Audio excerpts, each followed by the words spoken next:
F1's qualifying tyre rules are set to change, Tanak takes the title and will switch teams, and Jenson Button is calling time on Super GT. This is On Track Recap, and these are the top stories from the past week on Autosport.com. The rule requiring Q3 runners to start Formula 1 races on the same tyres used on fastest laps in Q2 is set to be dropped by the FIA for 2020. The change, which is included in the latest draft set of the FIA's 2020 F1 sporting regulations that has been issued to the teams, will only come into effect if all the squads agree.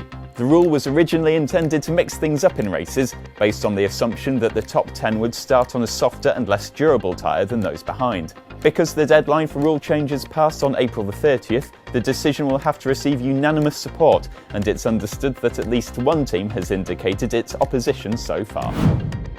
The proposed 2021 Miami Formula 1 race now requires a further public hearing in December, after the proposal faced major local opposition during a county commissioners' board meeting on Tuesday. The opposition to the event argued that a large-scale public hearing was required to discuss the full impacts of air and noise pollution, as well as disruption of road closures during the event. 2 votes aimed at derailing the process of bringing F1 to the stadium were passed by commissioners. 2019 World Rally champion Tanak has signed for Hyundai and will drive alongside Thierry Neuville in the 2020 season. He and Neuville will be Hyundai's full-time drivers, with Sebastian Loeb and Danny Sordo sharing a third i20. The signing is expected to be officially announced later this week. "I prefer to have Tanak in a Hyundai than against me in a Toyota," said Neuville.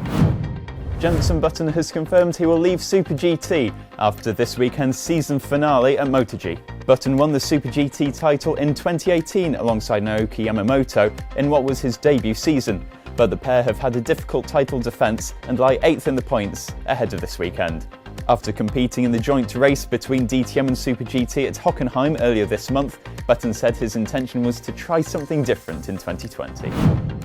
The British Touring Car Championship will trial a new qualifying system at Snetterton in July as part of wider changes to the sporting regulations for 2020. Instead of the usual 30-minute session, drivers at Snetterton will have a 25-minute period to record lap times, and the top 10 fastest competitors will then go into a 10-minute shootout.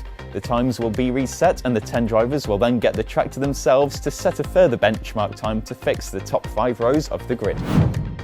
That's your On Track recap. The links to all these stories are down below, and you can always get the latest news, analysis and opinion on Autosport.com. Don't forget as well that voting for the Autosport Awards is now open. The link's down below as well.